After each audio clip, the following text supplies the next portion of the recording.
Hello दोस्तों, रामनवमी का त्यौहार मनाया गया। रामनवमी की ध्वनियाँ हुई, बहुत अच्छी बात हुई। विश्व शांति के लिए राम का उच्चारण होना ही चाहिए।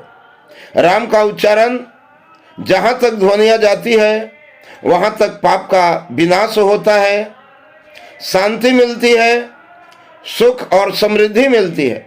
किंतु इस राम नाम के जुलूस के नाम पर जो आज आगजनी हो रही है, तोड़ फोड़ हो रहे हैं, चारों तरफ दंगे और फसाद हो रहे हैं, यह बड़ी घृणित कार्य है। चाहे किसी भी धर्म में, किसी भी मजहब में जो पूर्ण सत्ता है वो एक ही है और वह प्रेम से प्राप्त होता है, नफरत से नहीं। प्रेम का आरंभ होता है, अंत नहीं, क्योंकि न उससे निवृत्ति मिलती है न उसकी पूर्ति होती है। इसी से प्रेम को नित्य कहा जाता है। अनंत वासना की तृप्ति भोगों की प्रचुरता से ही हो सकती है, भले ही वह कुछ समय के उपराम के रूप में क्यों न हो। आग पर घी की मात्रा अत्यधिक डाल दी जाए तो वह कुछ समय के लिए तो शांत हुई सी दिखती है। इसी प्रकार वासना, लिप्सा, तृष्णा और मोह का समाधान अभिष्ट वस्तु या व्यक्ति प्राप्त हो जाने पर संभव है, भले ही वह कुछ समय के लिए क्यों न हो। कुछ समय की बात इसलिए कही जा रही है कि संसार की समस्त वस्तुएं जिनमें काया भी गिनी जा सकती है, विकारी है, उसमें रुचकर लगने वाले तत्वों से अरुचकर लगने वाले तत्वों की मात्रा कम नहीं अधिक ही है। सत और तम से मिलकर यह संसार बना है। रज तो इन दोनों का सम्मिश्रण है। वस्तुतः रज की पृथक सत्ता नहीं, सुर और असुर के, शुभ और अशुभ के, भगवान और शैतान के संग का सम्मिश्रित स्वरूप मनुष्य है। इसमें जितनी उत्कृष्टता है उतनी ही निकृष्टता भी विद्यमान है। इसी से मनुष्य को अपूर्ण कहा जाता है। इस संसार में कोई जीवधारी पूर्णता प्राप्त करने पर काया धारण करने की, जन्म लेने की आवश्यकता नहीं रखता। पूर्ण पुरुष बिना काया के भी सूक्ष्म शरीर के द्वारा सूक्ष्म जगत में हलचलें उत्पन्न करके वह काम कर सकते हैं जो देहधारियों द्वारा संभव नहीं होते। लोक शिक्षण के लिए, जनता का मार्गदर्शन करने के लिए लीलाएं प्रस्तुत करें, यह बात दूसरी है। ऐसे अपवादों को छोड़कर आमतौर से मनुष्यों में अपूर्णता का, विकारों का, त्रुटियों का बहुत बड़ा अंश पाया जाता है। यही बात वस्तुओं के बारे में भी है। वे न मिलने तक बड़ी आकर्षक लगती हैं, क्योंकि तब तक उनका पक्ष आकर्षक रूप में ही दिखता रहता है। जब समीप आते हैं और उन पदार्थों की प्राप्ति के साथ संभाल, सुरक्षा, उपयोग, उपभोग आदि की जिम्मेदारियां कंधों पर आती हैं तथा उन वस्तुओं में जो परिवर्तन उत्पन्न होते हैं, दोष दृष्टि में आते हैं, उनके कारण सारा आनंद ही चला जाता है। गरीबों की अमीरी प्राप्त करने की बड़ी अभिलाषा रहती है, पर अमीरों की अंतर्द्वंद्वों से बेतरह उद्विग्न देखा गया है। उनमें से कितने ही आत्महत्या करते तथा विरक्त होते देखे गए हैं। सांसारिक वस्तुओं में यही विशेषता है कि जब तक वे दूर रहती हैं तब तक प्रिय लगती हैं, और वे जैसे ही जितनी ही समीप आती हैं वो उतना ही आकर्षण खो बैठते हैं, समाप्त हो जाता है।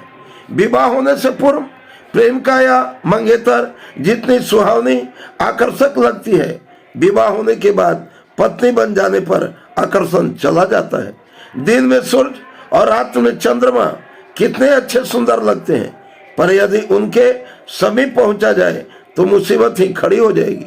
सूर्य की प्रचंड ज्वाला और चंद्रमा की वायु रहित अनियंत्रित शीत ताप वाली स्थिति में किसी को एक क्षण भी ठहरना न अच्छा लगेगा। लिप्सा, तृष्णा और वासना जो आमतौर से प्रेम का आवरण ओढ़कर हमारे सामने आती हैं, यही झंझट उत्पन्न करती हैं। जिस पदार्थ की आज बहुत उत्कंठा थी, वह मिल जाने के बाद अरुचिकर बन जाता है। यही कारण है कि न तो भोग से तृप्ति होती है और न भोग्य पदार्थों की एकरूपता से। एक ही मिठाई कोई बहुत दिन तक नहीं खा सकेगा। भोजन में रोज रोज नए पदार्थ बदलने की आकांक्षा के पीछे यही रहस्य छिपा हुआ है कि जिस पदार्थ को जितना आकर्षक समझा गया था, मिलने के बाद उसका आकर्षण चला गया। नित नए भोजन व्यंजन पाने की इच्छा के पीछे यही मर्म छिपा पड़ा है कि न मिलने तक वस्तु के गुण दिखते हैं, पर जब उसको प्राप्त कर लिया जाता है तो दोष भी सामने आ जाते हैं। अथवा यो कहिए कि अपनी कल्पना का नशा वस्तु स्थिति समझने के बाद नीचे उतर आता है। यही बात अन्य इंद्रियों के संबंध में भी है। आज जो खेल देखा था उसे कल देखने की इच्छा नहीं होती। आज जो गीत सुना कल वह फीका लगता है। व्यभिचारी की काम वासना भी नई नई आकृति के भोग्य व्यक्ति ढूंढती है। पुरुषों को कई स्त्रियों और स्त्रियों को नए पुरुषों में रहती रहती है। इसी से कहा गया है कि वस्तुओं और व्यक्तियों का आकर्षण भले ही प्रेम के नाम से पुकारा जाए, पर वस्तुएं वह लोभ और मोह का भावुकता भरा सम्मिश्रण ही है। इसे कोई प्रेम समझे तो समझता रहे, पर वास्तविकता से वह दूर ही है। प्रेम का स्तर ऊंचा है। वह न वस्तु के स्थूल रूप से को देखता है और न ही व्यक्ति के शरीर आकर्षण को, वरन प्रेमी की दृष्टि उन आवरणों के अंतराल में छिपी हुई दिव्य सत्ता को देखने की, उसकी रसानुभूति उपलब्ध करने की रहती है। साकार मूर्ति पूजा के माध्यम से हम पदार्थों के भीतर छिपी हुई दिव्य सत्ता का अनुभव करने और उसके साथ भक्ति भावना का समन्वय करने का अभ्यास करते हैं। देव प्रतिमाएं धातु या पत्थर की बनी होती हैं। धातु या पत्थर का मूल्य नगण्य है। उनका सामान्य उपयोग उपेक्षापूर्ण होता रहता है। चाहे तो इस व्यवहार को तिरस्कार भी कह सकते हैं, पर इसी पत्थर या धातु की बनी देव प्रतिमा के सम्मुख हम भाव विभोर हो जाते हैं। वह भावना पत्थर या धातु के प्रति नहीं, वरन उसके अंतराल में छिपी हुई देव सत्ता के प्रति है। जहाँ ऐसी दृष्टि होगी वहाँ पत्थर कभी भी अनाकर्षण प्रतीत नहीं होगा, वरन जितना पुराना होता जाएगा उतना ही सम्मान बढ़ता जाएगा। नए देव मंदिरों की अपेक्षा आमतौर से प्राचीन देव प्रतिमाओं का सम्मान होता भी अधिक है। यही बात प्राचीन ध्वंसावशेषों, ऐतिहासिक स्मारकों, तीर्थों के बारे में लागू होती है।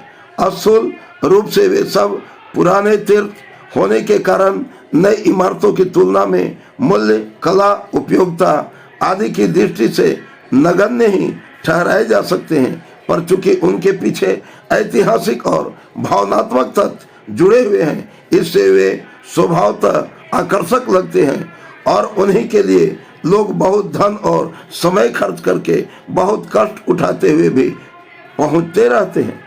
यदि स्थूल दृष्टि से इन दर्शनीय स्थलों का मूल्यांकन किया जाए तो निस्संदेह उनमें से अनेक अनाकर्षक लगेंगे और उनके चित्र आदि देखकर काम चलाया जा सकता है, पर देखने की जो तीव्र अभिलाषा होती है उसके पीछे, उन स्थानों या स्मारकों के पीछे जुड़ा हुआ सूक्ष्म दर्शन ही है जो बरबस व्यक्ति को अपनी ओर खींचता रहता है। मेले ठेले देखने जाते हैं तो एक दुकान पर बहुत देर खड़े रहने या देखते रहने की इच्छा नहीं होती, पर तीर्थों या देव मंदिरों के बारे में यह लागू नहीं होता। बार बार उन्हें देखते हैं पर आकांक्षा बनी ही रहती है। कितने ही व्यक्ति अपने प्रिय या परिवार छोड़कर भी इन पुण्य तीर्थों में निवास करने लगते हैं। सुविधा की दृष्टि से यद्यपि पर परिवार ही अच्छा था, पर भावना का आकर्षण उन असुविधाजनक स्थानों में निवास करने पर शांति प्रदान करता है। यह तथ्य बताते हैं कि वस्तु या अशुद्ध रूप देर तक आनंद नहीं दे सकता है। उनकी अंतरात्मा की सूक्ष्मता और दिव्यता को देखा समझा जा सके तो ही वह चिर उल्लास दे सकने में समर्थ होगा। मूर्तिकारों के यहाँ बिकने वाली एक से एक सुंदर प्रतिमा में वह श्रद्धा या आकर्षण नहीं होता जो किसी प्राचीन कालीन अनगढ़ देव प्रतिमा में होता है। यह सूक्ष्म दर्शन का ही चमत्कार है। व्यक्तियों के बारे में भी यह बात लागू होती है। उनके साथ यदि बाह्य आकर्षणों से प्रभावित होकर प्रेम किया गया है तो उनमें स्थिरता रह सकेगी। रंग रूप पर हीन भावों पर मोहित होकर कई व्यक्ति परस्पर प्रेमी बन जाते हैं। कभी ऐसा देखा जाता है कुछ लोगों के हाव भाव से तो लोग मोहित होते हैं। धन, कौशल, कला, सफलता, पद, सत्ता, विनोद आदि के आकर्षण भी कई बार मित्रता के लिए आकर्षित करते हैं। आमतौर पर इन्हीं आधारों पर मित्रता जुड़ती रहती है। जुआ स्त्री पुरुषों के बीच जो जल्दी और गहरी मित्रता जुड़ जाती है उनके पीछे आमतौर से वासना की तृप्ति तथा दूसरे भौतिक लाभों की प्राप्ति ही प्रधान कारण देखी जाती है। यूं इस आकर्षण को भी नाम प्रेम का ही दिया जाता है और गीत वैसे ही गाए जाते हैं, पर वस्तुतः बात वैसी है नहीं। शाश्वत प्रेम का स्तर उससे बहुत ऊंचा है। यह यदि वस्तु से किया गया है तो उसकी उपयोगिता के प्रति श्रद्धा रखकर ही किया जाता है। मंदिरों में प्रसाद प्रायः एक ही तरह का मिलता है, पर उसे स्वाद की दृष्टि से न देखकर श्रद्धा की दृष्टि से देखा जाता है। इससे उसमें स्वाद परिवर्तन की इच्छा या रुचि नहीं होती। संसार में जो वस्तुएं हैं वे मेरे उपयोग के लिए नहीं वरन इस विश्व को शोभा व्यवस्था बनाए रखने के परमात्मा की पुनीत कृति के रूप में है। यह मान्यता यदि मन में हो तो कोई पदार्थ अरुचिकर न लगेगा, वरन उसकी लोक मंगल के लिए आवश्यकता को समझते हुए न अव्यय किया जा सकेगा न उपेक्षापूर्ण रति भर बर्बादी संभव होगी। हर वस्तु को यहाँ तक कि कूड़े और मल मूत्र को भी उसके उचित स्थान पर इस प्रकार रखने की बुद्धि जगेगी जिससे उसे तिरस्कृत या हे न समझा जाए। यह प्रेम दृष्टि यदि पदार्थ के प्रति उत्पन्न हो जाए तो निश्चय ही उन्हें अधिक स्वच्छ, व्यवस्थित एवं सदुपयोग की स्थिति में रखा जाएगा। तब किसी पदार्थ से न तो अरुचि होगी, न घृणा, न निराशा। जय हिंद दोस्तों। अगले